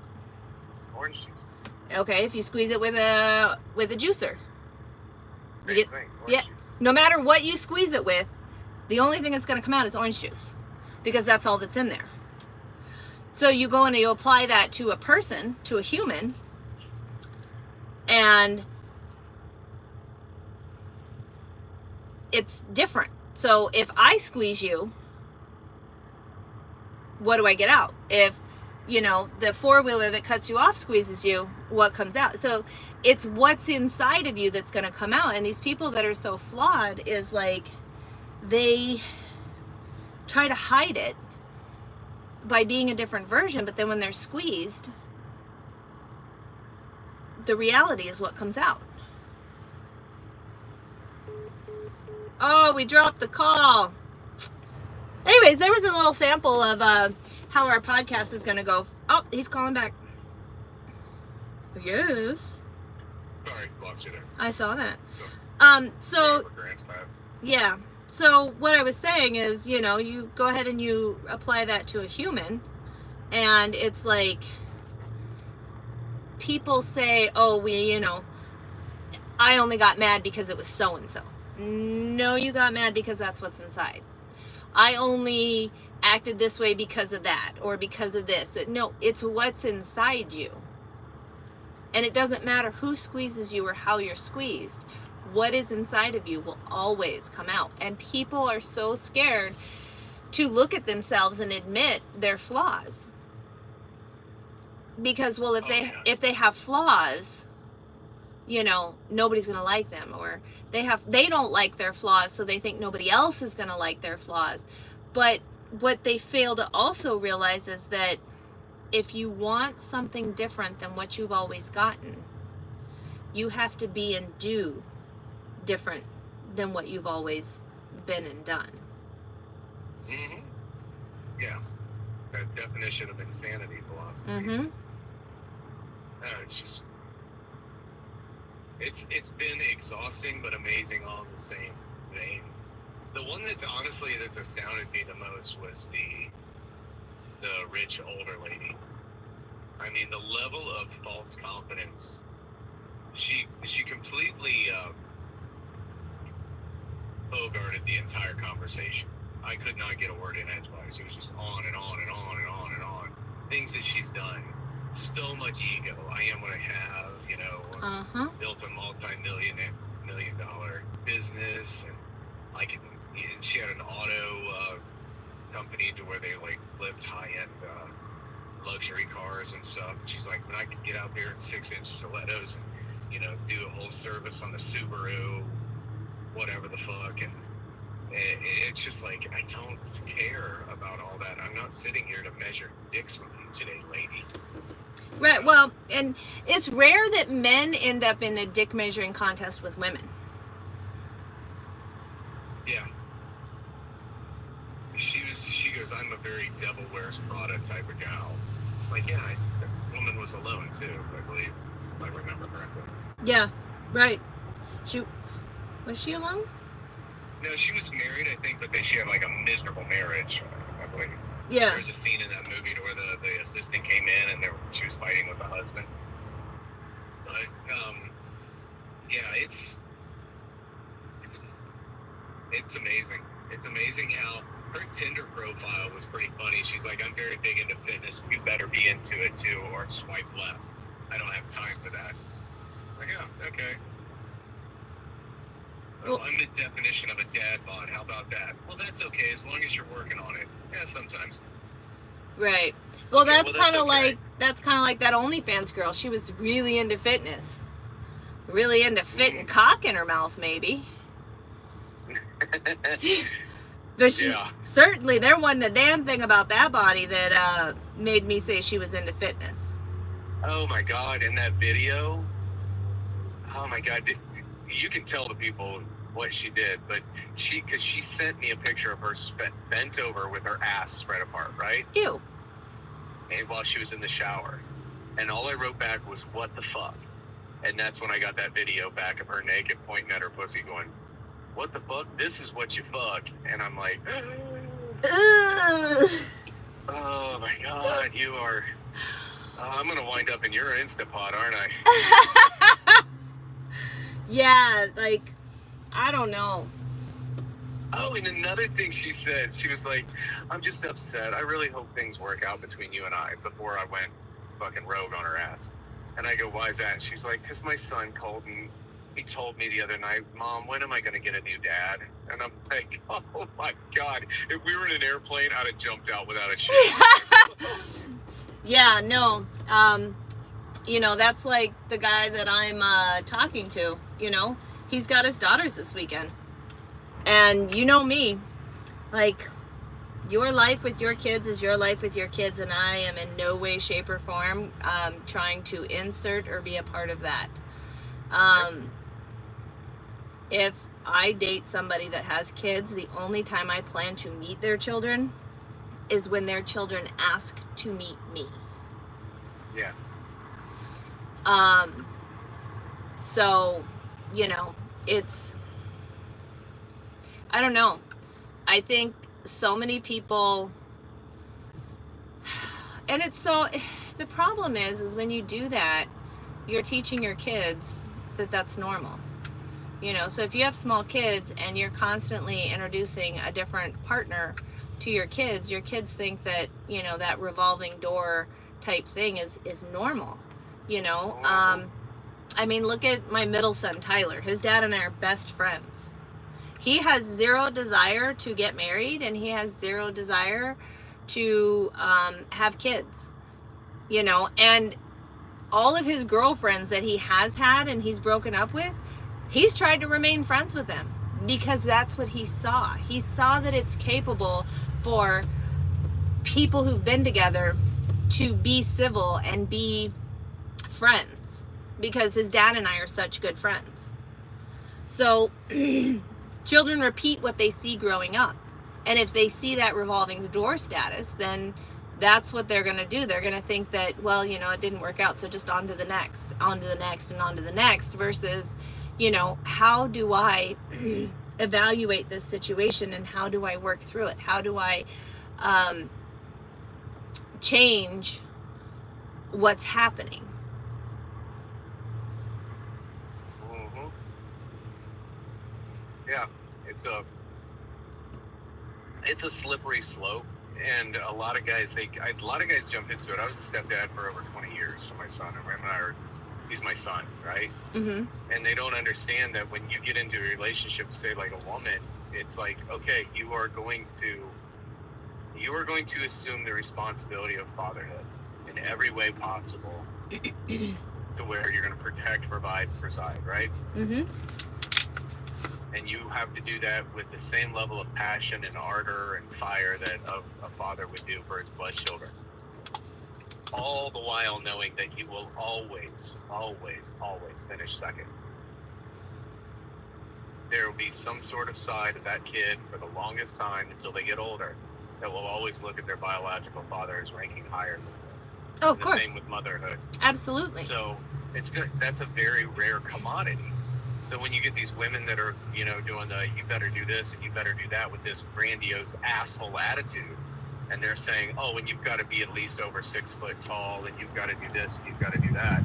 You are looking for the unicorn. You're looking for this Franken dude that you think you're going to manufacture in your mind that's going to do all of that, plus accept that monumental responsibility of stepfatherhood. Mm-hmm. Good luck. Good luck. I wish you the best. I hope you find that fucking one guy, the Where's Waldo of boyfriends that you're looking for. Well, nobody's going to be 100% what it is that you want them to be. Yeah. There are certain things that you can be steadfast in as far as requirements. Honesty, integrity, you know, communication, the intangibles. But when it comes to the tangible, height, the physical weight, attributes, hair color, eye eye color, like, yeah, that's, you've got to be able to, you know, I personally don't like really tall men. I actually prefer my men to be 6 foot or less. Call me weird, but that's just me. Now, if he was 6'5" and he met all of those intangible markers, do you think I'm going to throw him away because he's 6'5"? Well, fuck no, I'm not that stupid. You know, but if he's, you know, got all the physical attributes, but he has none of the intangibles, on to the next. Have a nice day. Grandma got hit by a F-150. You know, it's like, I don't know. I think everybody is so attached to the physical. And, you know, it's like what we're going to talk about in our podcast is that whole why do we continue to do things that we know aren't working? It's because of our attachment to the physical. Well, here's the thing. I've got a date this week with a girl when I get back. She's cute. She's really, really cute. She's a little nerdy, but it's kind of like an endearing type of nerdy. Here's the thing. She's also 10 years younger than me. Okay? This is going to be an interesting experience because I've talked to her a lot. And coming from an intellectual standpoint, she's brilliant. She works for a casino as like for the federal government, like an agent, to where like she monitors the safety, the card counting, the counterfeits, all that. I mean, she walks around in a business suit with a freaking gun, right? Oh, she's a fascinating girl. Long-standing history with her family in trucking, and has a huge amount of respect for what we do. Has good philosophy as far as, you know, the relationship and maintaining a relationship in the midst of it all. She's younger than me. So this is going to be very interesting seeing the contrast of psychological stability and realistic expectations of a girl that's 10 years, well, Jesus, freaking 16 years younger. Oh my goodness. Than this freaking wackadoo that I talked to the other day that wants flowers every fucking Friday because she has a vagina. Right. You know? It'll be interesting to see how that goes because, as you know, usually the men that are interested in me are anywhere between my oldest son's age, which is 28, and 36. It's normally guys my age don't talk to me. But the guy that I went on a date last weekend with, who I'll probably be seeing next weekend, he's 46. And it's very interesting to have that interaction with somebody who's actually my age. I love it. I absolutely love it. And my question was always, why is it always all these young guys? Like, why do they want to try to cougarize me? Why do they want to make me a cougar? I don't want to be a fucking cougar. I just want to be a person, you know? Well, they've built up a whole persona of you in their head. Oh, yeah, absolutely. Yeah. And that's why that never works, is because they are, for a lack of better words, in love with what they see. Because that's still their generation. And their level of effort is, yo, snapper digits. I still can't get over that. I know. So. The fact that he started out with, what's up, mommy? I'm like, oh, buddy, she hates that. I know, but I say, what's up, Nana? I engage in the conversation solely for the podcast content, more or less. Mm-hmm. And I think that OnlyFans chick is actually worried. She's like, oh, great, now I'm going to wind up on an episode. And I'm like, well, the fact that you're bringing up sounds like you like that and you want that. However, you haven't listened to the podcast yet, and if you wind up on that episode, you ain't going to like it, nothing. And guess what?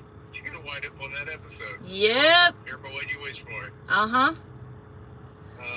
Yeah, she works in this factory, right? She's a machine operator at this paper mill.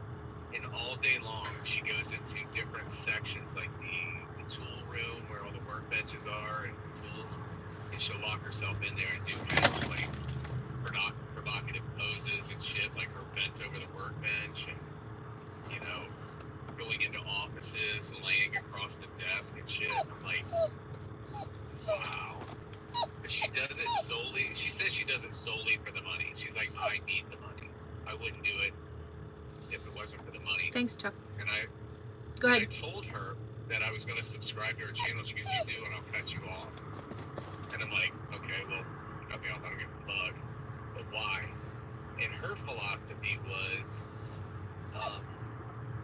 that she was, then that makes you just like all these scumbags that pay me money. And I'm like, okay. So she's automatically putting herself above the people that she relies on for income. Mm-hmm. She thinks she's better than them, right? And she looks at them as the dregs of society, okay? Okay, that's fine, whatever. Okay, you're a sex worker and you don't want to do this, but you're doing it because you need money versus that. All right. So what do? Mr. Problem with Authority. I subscribed. I checked it out. You know why she didn't want me on there?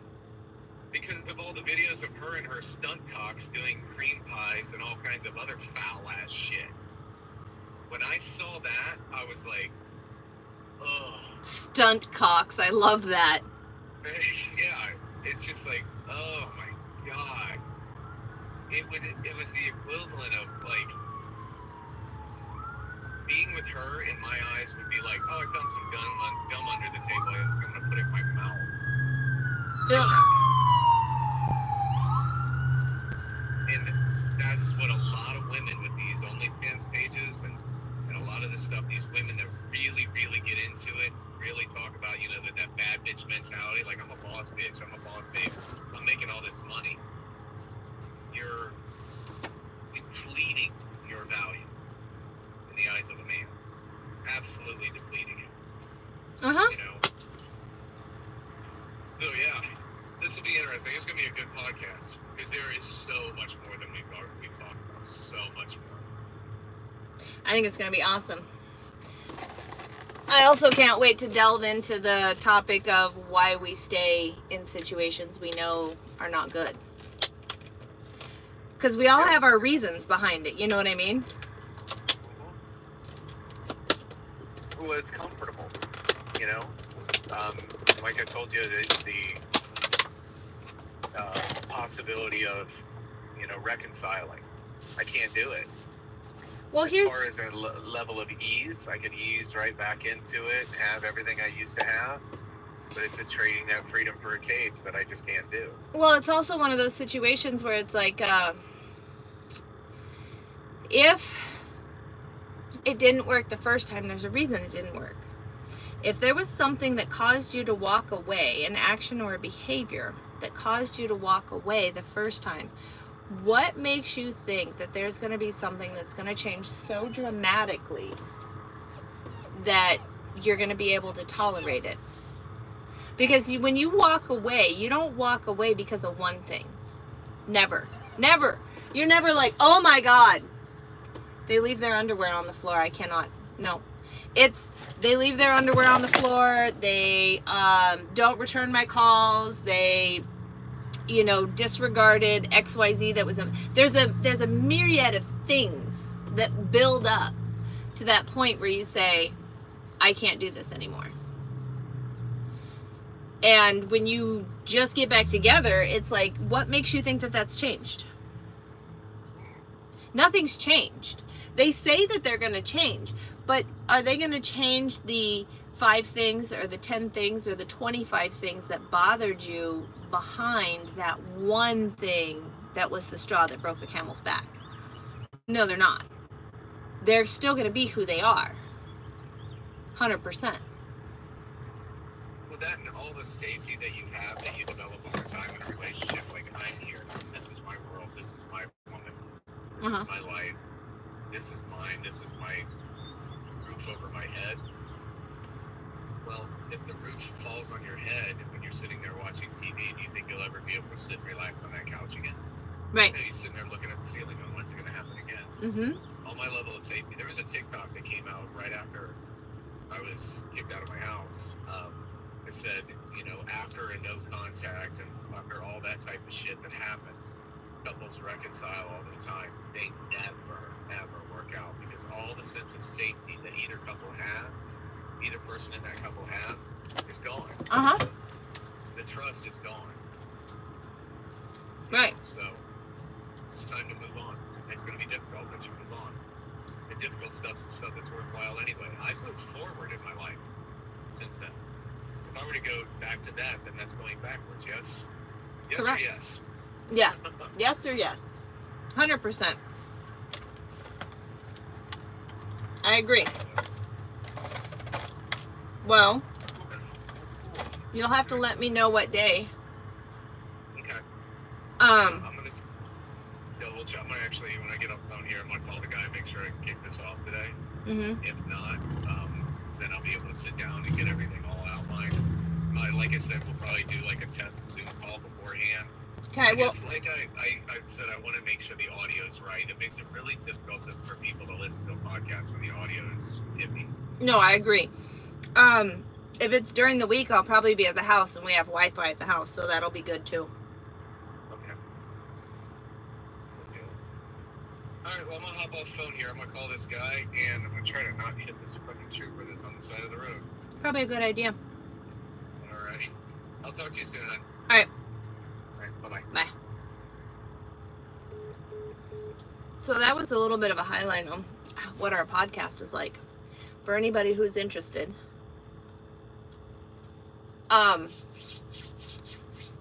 Once the next episode comes out, I will definitely make sure to post it. Post a link for anybody who would be interested in listening. But with all that being said, we have been on here for 2 hours. So I have to get off of here because I got shit I gotta do. I gotta go in for that massage this afternoon in order to alleviate the pain so that we can get on with doing the right thing, taking care of ourselves. So anyways, I hope you all have a wonderful day.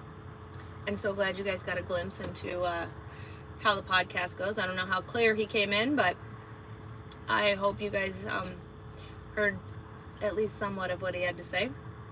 And